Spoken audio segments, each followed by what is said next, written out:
If your Telegram call gets stuck at exchanging encryption keys on your iPhone and never connects, don't worry.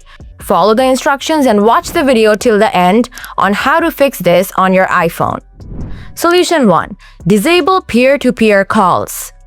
Open Telegram, then tap Settings, scroll down, then go to Privacy and Security, scroll down again, now tap Calls. Under the peer-to-peer section, change the setting to Nobody. Solution 2. Clear Telegram cache and log out. Open Telegram again, go to Settings, scroll down, tap Data and Storage. Now tap Storage Usage. Tap Clear Entire Cache. Back to Settings, tap Edit in the top right, and select Log Out at the bottom. Restart your iPhone and log back in. Solution 3. Check for app updates. Open the App Store, search for Telegram, tap Update if available. If the call is still stuck at exchanging encryption keys, it may be a Telegram server issue. In that case, wait a few minutes and try again later. If this video helped you, don't forget to like, subscribe, and share. Thanks for watching, and I'll see you in the next video.